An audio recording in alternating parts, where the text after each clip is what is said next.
وتاری ئەمڕۆمان باس لە خۆ ئامادەکردن دەکا بۆ کاری خێر، خۆ ئامادەکردن بۆ دەستخستنی دەستکەوتێکی گەورە و لە دەست نەدانی. بەڕێزەکانم، خۆی پەروەردگار ئێمەی قۆناغ بە قۆناغ دروست کرد. بگرە هەموو کەون و بوونەوەریشی قۆناغ قۆناغ و پلە بە پلە دروست کرد. لە دڵۆپە ئاوێکەوە، ئەنجا بۆ دڵۆپە خوێنێک، ئەنجا پارچە گۆشتێک، ئەنجا وردە وردە ئێسقان دروست دەبێت، ئەنجا ڕوح دێتە بەری لە لاشەی لە ناو ڕەحمی دایکمان دەبین و وردە وردە گەورە دەبین. پەروەردگار فێری تەدەڕوج و پلەپلەیەتی و قۆناغ قۆناغیمان دەکات، چونکە ئینسان کە بیەوێ لە پڕێکدا ببێ بە کوڕێک نابێت و بیەوێت بازی بەرز بدا و بێ خۆ ئامادەکاری و بێ هەنگاونان بگا بە ئاستێکی بەرز دەکەوێت و ناگا پێی. هەموو مسلمانان گەورەی و فەزڵ و بەرەکەتی مانجی ڕەمەزان دەزانن. ئەو مانجی ڕەمەزانەی کە پێغەمبەری خوا عەلەیهی سەڵات وسەلام فەرمووی هەر کەسێک بگاتە مانجی ڕەمەزان و خوای گەورە لێی خۆش نەبێ، ئەبعەدەه الله، خوا دووری خاتەوە. خوای گەورە دووری خاتەوە لە هەموو خێر و بێر و ڕەحمەتێک، شایستەی هیچ نییە، حەچی تیا بەستە نییە. گەیشتیتە ڕەمەزان کە مەوسمی خێر و حەسەنات و چاکەیە، ئەو ڕەمەزانەی کە هۆکارە بۆ ئەوەی هەرچی تاوانی کردوتە لە ڕابردوو خوای گەورە لێت خۆش بێ، ئەو ڕەمەزانەی کە دەتوانیت بە پشتیوانی خوا لە ژێر سفرەوە بیتە لوتکە و قیممە بەرز بیتەوە. کەچی بگەیتە ڕەمەزان و تێشپەڕی لە ڕەمەزان تۆ هەروەکو خۆت بیت، پێغەمبەری خوا عەلەیهی سەڵات وسەلام فەرمووی ئەبعەدەه الله، خوا دووری خاتەوە، بێخێرە. ئەی چۆن وا بکەین خێر و بێریمان دەستکەوێ؟ بە خۆ ئامادەکاری بۆی. بۆیە دیقەت بدەن براکانم، پێش مانجی ڕەمەزان مانجی شەعبان هەیە. لە مانجی شەعباندا كان رسول الله صلى الله عليه وسلم يصوم شعبان كله يصوم شعبان إلا قليلا. شعبان خەریکە هەمووی بە ڕۆژوو دەبوو، کەمێکی نەبێ، هەموو شعبان بە ڕۆژوو دەبوو. بۆ خۆ ئامادەکاریە، خۆ ڕاهێنانە بۆ مانجی ڕەمەزان، بۆ ئەو مانگە پڕ بەرەکەت و خێر و ڕەحمەتە. هەر پێشبڕکێیەک بکرێت، پێشبڕکێیەکی زانستی بێ یا پێشبڕکێیەکی پاڵەوانی بێت، ڕاکردن بێت، ئەوانەی کە بەشداری دەکەن ئەگەر پێشتر تەدریب و خۆڕاهێنان نەکەن، بێگومان سەرکەوتوو نابن تایدا. هەرچەندە ئومنیە و خەیاڵیشی وابێ کە ئەو زۆر مهمە، لە سەرەتا زۆر بە گەرمگوڕی ڕادەکات، دوایی 100 مەتر ناڕوا پەچی دەکەوێت و تەواو کۆتایی پێهات، بۆ خۆی ئامادە نەکرد، ڕاهێنانی نەکرد. بەڵام هەر جێیشێک بیەوێ بچێتە جەنگێکەوە پێشتر تدریبی پێدەکرێت. تۆی مسلمان براکەم، مانجی شەعبان مانجی تدریب و خۆڕاهێنانە بۆ ڕەمەزان. نەک ڕەمەزانەکە ڕۆی ئەنجا جەنابەت بەخەبەر هاتیت، ئەنجا بەهۆش خۆت هاتی ئەی خۆزگە ڕەمەزان نەڕۆیش بە بەداخەوە وەکو پێویست ئیسیفادەمان لێی نەکرد. طبعا پێش ڕەمەزان خۆت ئامادە نەکرد هیچ، کە چوویتە ناو ڕەمەزانەوە تا ڕاهاتیت لەسەری ڕەمەزان کۆتایی هات. ئەیامە معدودات، چەند ڕۆژێکی کەمە، کۆتایی دێ و بەزووی تێدەپەڕێ. بۆیە بەڕێزەکانم، پێغەمبەری خوا عەلەیهی سەڵات وسەلام لە مانجی ڕەمەزان عیبادەتی جیا بوو لە مانگەکانی تر. پێش ڕەمەزان لە مانجی شەعبان خۆی بۆ ئامادە دەکرد بە ڕۆژوگرتن و بە هەموو جۆرەکانی تری عیبادەتکردن. و هەروەها دوای ڕەمەزانیش 6 ڕۆژی شەوال چۆن نوێژەکان سنەتی پێشی و دواییان هەیە و هەر کەسێک پابند بێ بە سنەتەکان ئەوە تام و چێژ وەردەگرێت لە فەرزەکان و لە کاتی خۆیدا دەیکا و بە جوانی دەیکا. چونکە کە بانگیدا تۆ یەکسەر بۆ ئەوەی سنەتەکەت نەچێت فریای سنەت کەویت بەپەلە دەست نوێژ دەگریت، ئەنجا سنەتەکەت دەکەیت، کاتێک قامەت دەکرێت بۆ نوێژی فەرز تۆ حازر و ئامادەی تام و چێژ لە فەرزەکەشت وەردەگری. بەڵام کە سنەتەکە کەم تەرخەمیت یادا بکەی و ئیهمالی لێ بکەی فەرزەکەشت تووشی نوقسانی دەبێت، ئەویش وەکو پێویست ناکەیت. مانگی شەعبان ئەو مانگەیە کە ئینسان دەتوانێت یایدا ئامادەکاریەکی باش بکات بۆ ڕەمەزان. بەچی ئامادەکاری بکەین براکانم؟ پێش هەموو شتێک بە نیەتێکی خاڵس بۆ خوای گەورە. نیەتت وا بێ برای موسڵمان کە تۆ مانگی ڕەمەزان هات بەو پەڕی ئیخلاسیەوە بەو ئەرکانە هەڵدەستیت کە لەسەرتە، بە خاڵسی بۆ خوای گەورە، بێ ڕیا، بێ دنیا مەبەست بوون، فاعبد الله مخلصا له الدين، بە خاڵسی بۆ خوای گەورە. چونکە کە بە ئیخلاسی نەبێت شیرکی تێدا بێ خوای گەورە لێت قبوڵ ناکا. من عمل عملا أشرك معي فيه غيري تركته وشركه.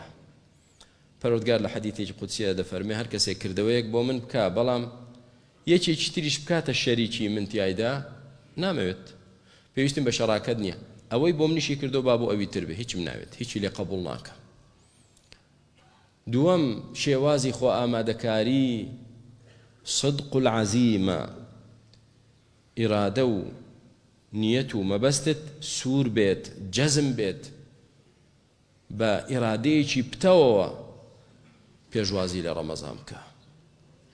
وەخوای گەورەش ئاگای لە نیەتی هەمومان هەیە. ئایا نیەتێکی جەزممان هەیە، ئیرادەیەکی پتەومان هەیە، یا تەنها ئومنیەتێکە، ئاواتێکە و هیچی تر نییە؟ چکە ئومنیەتەکانمان کە تەختیت و نەخشەدانانی لەگەڵ نەبوو، ڕێخستنی کاتەکانی لەگەڵ نەبوو، بەرنامە ڕێژی بۆ نەکرا، ئەو هەموو هیوا و ئاواتەی هەتە هەمووی دەبێتە خەیاڵ، دەڕوات، هیچت دەست ناکەوێت. جا ئینسان کە لە نیەتیدا ڕاست بکە لەگەڵ خوای پەروەردگار، خوای گەورە کاری بۆ ئاسان دەکا، بەڵام پێش وەختی خۆی بۆ ئامادە دەکا. وەلەو ئەرادوا الخروج لأعدوا له عدة. ئەگەر مەبەستیان دەرچوون بە ئامادەکاریان بۆ دەکرد، دیارە مەبەستیان نەبوو. بۆیە منافقەکان خوای گەورە لە سوورەتی تەوبەدا باسییان دەکا، دەفەرمێ کە پێیان وترابە دەی دەرچن لەگەڵ پێغەمبەر صلی الله علیه وسلم بۆ غەزا، دەیانوت لا تنفروا في الحر، لە گەرمای هاوین کەڵکی دەرچوون نییە بۆ غەزاکردن، دابنیشن، بە هاوین کوا غەزا دەکرێت. خوای پەروەردگار دەفەرمێ فثبتهم وقيل اقعدوا، پەروەردگار تەمەڵی دەکردن، لەش قورسی دەکردن، توانای هەڵسانیان نەبوو بۆ عیبادەت. بۆیە بۆ نوێژێک هەڵسابان وإذا قاموا إلى الصلاة قاموا كسالى يراؤون الناس. بۆ نوێژ هەڵدەستێ بەو پەڕی تەمەڵ و تەوەزەلیەوە هەڵدەستێ، تااقەتی نییە، لە لاشەی خۆش نییە، صدقی عەزیمەت و ئیخلاسیان نییە لەگەڵ خوای گەورە. بۆیە کە دەڵێ من وا دەکەم و واژ ناکە،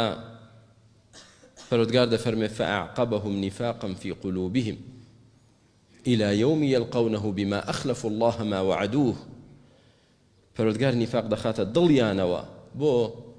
چونکە ئەو بەڵێنانەی بە خوای گەورەی دەدەن ڕاست ناکەن، نایگەێننە سەر. بۆی برای موسڵمان ئەمە عقوبەیەکی زۆر ترسناکە. تۆ بڵێ خوای پەروەردگار ئەم جارە ئەوم بۆ بکە، من وعد بێ ئەوە دەکەم، وعد بێ لەمە دوا وابم، وعد بێ لەمە دوا فڵان چاکەیە بکەم، لە فڵان تاوان دوور کەومەوە، هەر نەشی بیتە سەر، هەر وعدەکەشت بە خلاف بگەڕێ،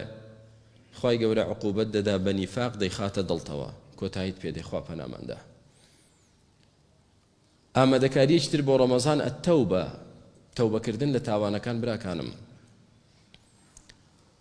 حەسەنی بەسری ڕەحمەتی خوای گەورەی لێبێ پیاوێک هاتە لای فەرمووی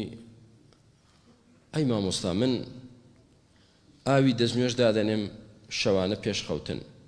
و بە نیەتی هەڵسانەوە بۆ شەو نوێژ بەڵام هەرچەند دەیکەم بە خەبەر نایم بۆ شەو نوێژ هۆکار چییە؟ مەبەستیشمە بەڵام بە خەبەر نایم فەرمووی قەیەدەت کە ذونوبک تاوانەکانت کۆت و زنجیریان کردووی ناتوانی هەڵسیت بۆ شەو نوێژ ئەو خێرت بە نسیب نابێ زۆر تاوانباری جارێ تەوبە بکە جارێ داوای لێخۆشبوون لە خوای گەورە بکە بە ئەو باری قورسی کۆڵی قورسی تاوانت لەسەر شان لاچێ و لە شت سوک دەبێ ئەو کاتە بە ئیسراحەت دەتوانی هەڵسی بۆ نوێژ بۆ شەو نوێژ بۆ زیکر قورئان خوێندن عیبادات بەڵام تا ئاوا تاوانبار بی و تەوبەی لێ نەکەی خوای گەورە موفقت ناکا بۆ هیچ کارێکی خێر خوای گەورە هیدایەتماندا موفقمان کا بۆ کاری خێر و لە گوناه و تاوانمان ببورێ والحمد لله رب العالمين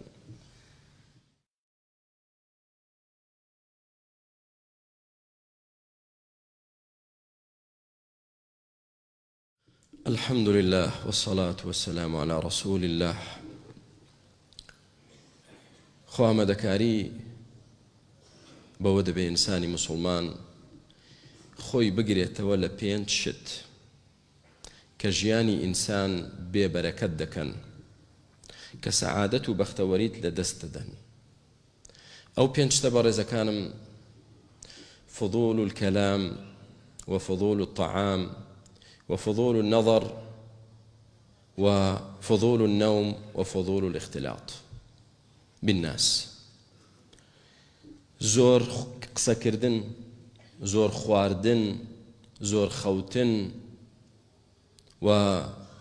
زۆر قسەکردن وتمان و هەروەها زۆر تێکەڵاوبوونی خەڵک زۆر سەیرکردنی شتی بێکەڵک ئەمانە بەرەکەت لە کات و لە ژیانتدا ناهێڵێ فضول النظر زۆر سەیرکردنی شتی پڕوپوچ ئەگەر حرامیش نەبێ وەکە حرام بوو هیچ کە تۆ سەیری حرامکەی وردە وردە خاڵی ڕەش لە دڵت دەدرێت تاوای لێدێ ئەو دڵی تۆ پەردەیەک لەسەری دای دەپۆشێ جێگای هیدایەت و سەعادەت و بەختەوەری تێدا نامێنێ کۆتاییت پێدێ کەلا بەل ڕان على قلوبهم ما كانوا يكسبون بەسەبەبی تاوان ئەو دڵی تۆ تەواو توێخێک لەسەری دەدرێت و قفڵ دەبێ ئەنجا بۆ ئەوەی دڵەکەت نەمرێ بۆ ئەوەی کەسێکی زیندوو بیت لە خوا نزیک بیت ئەو چاوت بگرەوە لە زۆر سیرکردنی شتانێک کە بێسوود و پڕوپوچە ئەگەر حرام بوو ئەوە هەر هیچ کە دەڵێن بێکەڵک و بێسوود لەوانەیە لە شەو ڕۆژێکدا 10 سەعات بە دیار فەیسبووکەوە بە دیار ئینستاگرامەوە بە دیار فلان بەرنامەی ترەوە 10 سەعات و 15 سەعات سەرف دەکەیت دەی بیری لێ بکەرەوە ڕۆژی قیامەت کە پێت بڵێن چۆن پێت بوترێت چۆنە ئەو 10 سەعاتی هەموو ڕۆژەکانت بۆ کۆکەینەوە و تەمەنێکی ترت بدەینێ بە ئەندازەی ئەوە دەزانی دەتوانیت بەهۆی ئەوە لە جەهەنەم ڕزگارت بێ و ببیتە شایستەی بەهەشت بەڵام ناکرێت لە دنیا نەتکرد فضول النظر ئەو هەموو سیرکردنە بێمانایە بێسوودە خۆتی لێ بە دوور بگرە براکەی من ئەجینا خێر و خۆشی لە ژیانی خۆت ناکەی والله دائما کەسێکی بێکەڵک و بێسوودیت هیچ لە دەست نایەت بۆ مەشغوڵی بەردەوام بەشەو بەڕۆژ ئەمەیەک جا مۆبایلت بێ کۆمپیوتەر بێ شتی بێسوود یاخود ئایپادە یاخود تەلەڤیزیۆنە ئەمە وریابە دووەمیان فضول الكلام زۆر بڵێیی زۆر قسەکردن سەری خاوەنەکەی دەخوات پیامبری خوا علیه الصلاة والسلام دەفەرمێ من كان يؤمن بالله واليوم الآخر فليقل خيرا أو ليصمت کەسێک ئیمانی بەخوا ڕۆژی دوای بێ با خێر بڵێ کە خێرت لای بیڵێ یاخوا شەو ڕۆژ 24 ساعت تۆ قسەی خێرکەی لەوە پەشیمان مەبە ئەوە هەمووی خێرە حەسەناتە بۆ دەنووسرێ جا فليقل خيرا أذكار بيت قرآن بيت دعوة بيت أمر بالمعروف نهي لمنكر إصلاح ذات البين سرور تدخله في قلب مؤمن مشكلة أو أنا هموي شاكا بەڵام زۆر بڵێیی بێمانە بێسوود زەرەرت لێ دەدات کوردەواری دەڵێ زمان بەڵای سەرە زمان تووشی ئەنواع کێشە و گرفتت دەکە هەم لە دنیا هەم لە قیامەت غیبەتی فڵان دەکا بوهتان بۆ فڵان دەکا درۆ دەکا جنێو دەدا سوکایەتی بە خەڵک دەکا هەمووی بەم زمانە نازانێ و هەمووی لە حەسەناتت کەم دەکاتەوە تاوای لێدێ حەسەناتت نەما ئەنجا سەیئات و تاوانی خەڵک بە خۆت ڕادەکێشی دەبەسیەتی قسەکردن بەس سێهەمیان فضول الطعام زۆر خواردن قورست دەکا کاکە کە زۆرت خوارد دەتخات دەبێ بخەوی ئەنجا زۆریش دەبێ بخەوی کاتت بەرەکەتی تێدا نامێنێ پاش ماوەیەک خۆت دەبینیتەوە کەسێکی قەڵە و زێل ناتوانی نوێژەکانیشت بە پێوە بکەیت دەی بەدانیشتنەوە بکەیت لەگەڵ ڕێزمدا بۆ هەموو مسڵمانێکی قەڵە و کە لە توانە و دەسەڵاتی خۆیدا نەبێت بەڵام کە ڕێک بزانی تۆ زۆر خواردنەکەت کە لە سنوور بە دەرە ئەوە هۆکارە ئەمە عیبێ والله ئەمە نەقسە بۆ ئینسان وهەروەها فضول الاختلاط بالناس زۆر تێکەڵی لەگەڵ خەڵک تێکەڵیەکی بێسوود ئەوەندە لەگەڵ خەڵک تێکەڵ بە کە سوودیان پێدەگەێنی یا سوودت پێدەگەێنن خێرت هەبێ بۆیان یا خێریان هەبێ بۆت پێویست بێ شتێکی پێویست ئەجینا هەموو کاتەکانی ژیانت لەگەڵ خەڵک بەسەر مەبە با کاتت هەبێ بۆ خودی خۆت بینی خۆت و خوا با کاتت هەبێ بۆ خێزانت بۆ مناڵت بۆ سیلەی ڕەحمت نەک هەموو کاتەکان لەگەڵ برادەرەکانم لە دەرەوەین شەو ڕۆژ بە چەندەها سەعات کاتت بە فیڕۆ دەدەی بێسوود و بێکەڵک بۆیە براکەم لەم پێنج شتە کەمکەوە لێی کەمکەوە کات و وەختێکی زۆرت بۆ دەگەڕێتەوە و بەرەکەت دەتوانی کاری چاکی تێدا بکەی لە کۆتاییدا بەڕێزەکانم پێغەمبەری خوا عەلەیهی سەڵات وسەلام دەفەرمێ لە شەوی 15 شەعبان پەروەردگارمان يغفر دەبورێت لكل مسلم إلا لمشرك أو مشاح لە هەموو کەسێ خۆش دەبێ شەوی 15 شەعبان إلا لە دوو کەس نەبێ مشرك أو مشاح ئەومان لەبیر نەچێت هۆکارێکی تری بە ڕۆژووبوونی شەعبان کە پرسیار لە پێغەمبەر کرا عەلەیهی سەڵات وسەلام فەرمووی لە شەعباندا کردەوەکانم بەرز دەبێتەوە ترفع فيه الأعمال إلى الله فأحب أن أكون صائما فيه لو مانگەدا کردەوە بەرز دەبێتەوە بەلای خوا بەرزبوونەوەی ساڵانە ئەجینا بەرزبوونەوەی هەفتانەشمان هەیە دووشەمە و پێنجشەمان و بەرزبوونەوەی ڕۆژانەشمان هەیە نوێژی بەیانی و نوێژی عەسر کردەوەکانمان بەرز دەبێتەوە مەلایکەتەکان بەرزی دەکەنەوە و کردەوەی عمریشمان هەیە کە مردیت کتابی ئەعمالت هەمووی بەرز دەبێتەوە بۆ لای خوا یا فی علیین یا فی ئەسفەلە سافلین فی سجین مانجی شەعبان ئەو مانگە پیرۆزەیە پێغەمبەر سەڵ تێیدا بەڕۆژوو بوو و فەضڵێکی تری تیادایە کە وتمان لە 15 شەعبان کە هیچ حەدیثێک نەهاتوە جارێ بڵێ تایبەت 15 شەعبان بەڕۆژوو بە یا تایبەت 15 شەعبان شەو نوێژکە نە بەڵام پەروەردگار لە شەوی 15دا لە هەموو کەسێک خۆش دەبێ ئیلا لەو دوو کەسە نەبێ مشرک ئەو مشاحن مشرک ئەو کەسەی هاوڵ بۆ خوا دادەنێ شەریک بۆ خوا دادەنێ بەڵام پێویستە هەموو عاقڵێک تێبگا مشریک بە مانای مولحید نایەت مشریک ئەو کەسە نییە کە بڵێ من باوەڕم بە خوا نییە کاکە هەڵە تێگەیشتویت ئێستا کە بڵێم فڵان شەریکی فڵانە لە خانوویەکدا بۆ نمونە یعنی بەشی هەردووچیانی پێوەیە یان نە بەڵێ بەشی هەردووچیانی پێوەیە مشریک ئەو کەسەیە خوا دەپەرستێ ها باوەڕی بەخوا دەشی پەرستێ بەڵام لەگەڵ خوا شتێکی تریش دەپەرستێ ئەوە مشریک نەکاکەم خۆ ئێمە مشریک نین باوەڕمان بەخوا هەیە ئیخۆ ئیبلیسیش باوەڕی بەخوا هەیە ئیبلیسیش دەیوت ئەی پەروەردگار تۆ منە دروست کردووە ئەبوو جەهل و ئەبوو لەهەبیش باوەڕیان بەخوا هەبوو بەڵام لەگەڵ خواشتی تریان دەپەرست بۆ دەیانوت ما نعبدهم إلا ليقربونا إلى الله زلفى ئێمە ئەوانە ناپەرستین ئیلا بۆ نەبێ لە خوا نزیکمان کەنەوە ئێ جەنابیشت خۆت بە موسڵمان دەزانیت دەچی هانا بۆ مرۆڤێک دەبەی بۆ مردوویەک دەبەی بە بیانووی ئەوەی شەفاعەتت بۆ بکاو لە خوا نزیکت کاتەوە ئێبرام لەگەڵ ئەبوو جەهل و ئەبوو لەهەب فەرقت نییە کاک هیچ فەرقێکت نییە هەمان شیرکە تۆ تێکەوتووی نازانی بەخۆت مسڵمان دەبێ موحید بێت دەبێ خوا بەتەنها بپەرستێت چۆن بەتەنها تۆی دروست کردووە تۆش بەتەنها ئەو دەپەرستی پشت بەو دەبەستی داوا لەو دەکەی هانا بۆ ئەو دەبەی تەوەکولت لەسەر ئەوە ڕەجای ڕەحمەتی ئەو دەکەی لە عقوبەی ئەو دەترسی پابەندی شەرعی ئەو دەبی ئەوە موحیدە نەک یا الله یا رسول الله یا شێخ فڵان هاوار ئەوە شەریک بۆ خوا دانانە بە خۆت نازانیت بەهۆی نەفامیتەوە نازانیت کەواتە شەوی 15 شەعبان فەزڵێکی گەورەیە بۆ ئەو کەسانەی کە شەریک بۆ خوا دانانن اینجا نەڵێ من دەربازم بووە إبراهيم عليه الصلاة والسلام إمام الموحدين خليل الرحمن لخواد بارايوا وجنوبني وبني أن نعبد الأصنام أي پروردگار خومو منالو نوم بپارێزی لەوەی بتپەرست بین بۆیە یەکێ لە سەلەف دەفەرمێ ومن يأمن الشرك بعد إبراهيم على نفسه جا لەمە دوا ئیبراهیم دەترسا نەکا تووشی شیرک بێ ئەی ئێمە دەبێ نەترسین دەبێ ئەمین بین چونکە ئەنواعی شیرکەیە براکەی من تۆ لەوانەیە هەستیشی پێ نەکەی یەکێک لەوانە ڕیایی و پێشچاوی خێر دەکا سەدەقە دەکا مەبەستی پێ بڵێن پیاو چاکە پێ بڵێن خێرخوازە نوێژ دەکا و خشوعێک دەهێنێتە خۆی بۆی پێ بڵێن بە تەقوایە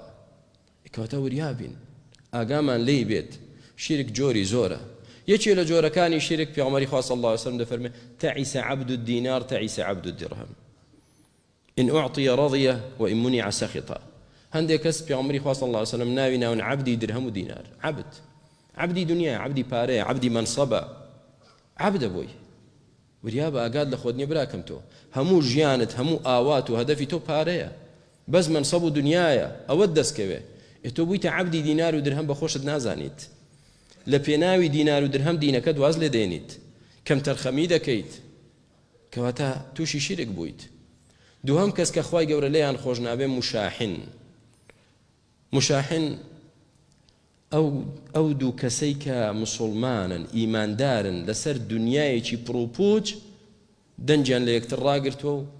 و قسە لەگەڵ یەکتر ناکەن لەسەر دنیا کە ئەوە ناهێنێت بۆیە دروست نییە مسلمان دەنگ لە برای مسلمانی ڕابگرێ لەسەر هۆکاری دنیایی لە 3 ڕۆژ زیاتر تەواو بۆت نییە وخيرهما الذي يبدأ بالسلام کامیان خێرترن ئەوەی دەچێت ئاش دەبێتەوە ئەوەی دەچێت سەلام لەوی تر دەکا بۆیە ئەگەر بمانەوێ خوا لێمان خۆش بێت کردەوەی ساڵێکمان لە شەعباندا بەرز دەبێتەوە لای خوا کە دەتەوێت لات خوای گەورە لێت خۆش بێ براکەم بە خۆت بچۆرەوە بزانە چ دیاردەیەکی ڕیا و حبی دنیا و پارەپەرستی و ئەو شتانە لە شیرک لە تۆدا هەیە تەوبەی لێ بکە لەمە دووە نیەتت خاڵس کە وهروەها فەحسی خۆت کە دڵی چێت ڕەنجاندووە ستەمت لە چێ کردووە لەگەڵ چێ قسەد نییە چێ قسەی لە تۆ دابڕیوە هەوڵدە برایەتەکە دروستکەوە فەئەصلحوا ذات بەینیکم سڵح بکە تۆ هەوڵی خۆت بدە کە بەرامبەرەکەت نەیکرد ئەو تاوانبارە لەمە دووە تاوان لەسەر تۆ نابێ ئینشاء الله تعالی داواکارم لە خوای پەروەردگار بۆ خاتری ناو جوانەکانی و سفاتە بەرزەکانی یارمەتی دەرمان بێت بۆ ئەوەی هەڵسین بە عیبادەتێکی جوان و تەواو و ڕێک و پێک بۆ خوای پەروەردگار و دائیمەن لە یادمان بێت و دائیمەن شکر و سپاسی بکەین خوای پەروەردگار لە گوناهەکانمان ببووریت ڕەحممان پێ بکەی ئەخیرمان خێرکەیت یا رب العالمین مصیبەتەکەمان لە دینماندا نەبێت عافیەتمان بەنسیب بکەیت دنیا نەکەیتە گەورەترین ئاواتمان ئەی پەروەردگار لە مردوەکانمان خۆش بی شیفای نەخۆشەکانمان بدەیت حاڵی هەموو لایەکمان چاکەیت ئەخیرمان خێرکەی بەختەوەری دنیا و قیامەت